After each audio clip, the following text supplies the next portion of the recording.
Welcome back. In this video, we'll quickly walk you through how to analyze the data that you collected. If you're using a Google form like we did in this case, you'll notice that you have your questions, there's our survey, and then you'll have your responses. When you're using most survey type softwares, they do build in some features that are nice, usually on a dashboard. So in Google, if we ask the question in a way that allowed it, it will put together a couple quick charts and graphs to show you how people responded and to pull any kind of insights or trends that it's noticing. So again, if you kept your questions fairly straightforward to where it basically had a few different choices, you'll start to see that you have these charts, and from these charts you can start to pull some insights. So for example, how many children under 18 live in your household? Over here you can kind of see any trends that might be happening. So most of our families are two kids under 18. As you continue to go up, we can kind of see where more males or females. We can see the age ranges, but then you start to also see that there's these questions that there is no response to, okay? So when you don't have a nice little chart or graph to look at, that's where you have to do some basic data cleanup or kind of sort through the information. So I'll show you kind of the highlights of how to sort through information. Realize that could be a whole class in itself as well. So to bring your information into a place that you can actually sort it, you have to click on responses. And then you'll notice this little green button right here. It says view responses in sheets. When I click on that, it's going to jump everything into Google Sheets, which functions just like Excel spreadsheet. And I'm just going to walk you through some basics for how to organize this. Now, one of the very first things that I would have you guys do is when you come out here, you'll notice that information kind of gets all distorted. So one of the things that I would just do is I would go data and, format, and then wrap, text wrapping, wrap. And this way you can at least see if you had any questions that had longer answers, you can start to see the full thing without having to try to drag over to see what that is.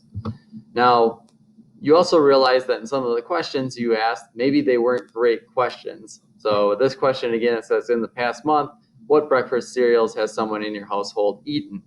And people were probably trying to think of what they ate, what they saw, all kinds of things, so they put multiple answers down. Now, if you're thinking, how do I sort through this? We only have a very small sample size, which would also be a limitation here. However, based on this, it wouldn't matter if I had 4 or 5 entries or 5,000 entries, because I'm going to show you some basic functionality within spreadsheets that can help you quickly sort through the information. The easiest way to do this is going to be using what I call as our sorting features. So the first thing that I did was I clicked over here, which highlights my whole spreadsheet. The next thing I'm going to do is just click on data, and you'll start to see all these things where it says sort this, sort that. I'm just going to show you 2 tools that I feel will get what you need in most cases. The first one is what we call sorting a range. When I click on sort range, it brings up a pop-up menu. Now, right now it just says column A, B, C, D, so I'd have to try to look at what I was sorting. However, there's a little box that says my data has a header row.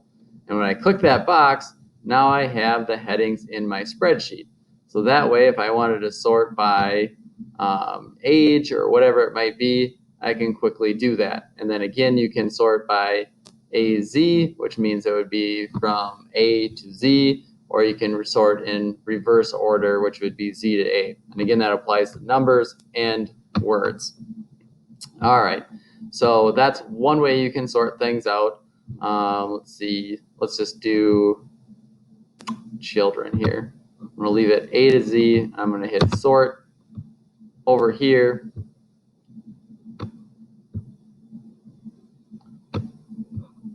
you can see that it sorted that for me by how many children live in the household. Now, that's just basic sorting. The other thing I want to show you is how to run filters. Now, filters, I feel like, can pull out insights faster and more easily. So to add filters, you just click create a filter, and then you'll notice that these little tornado looking things appear on your column headings.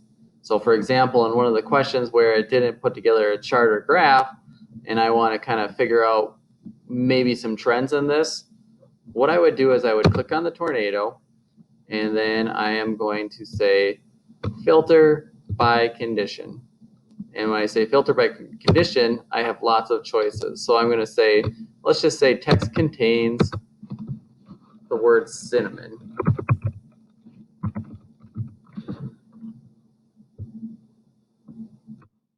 You want to make sure that you spell things right.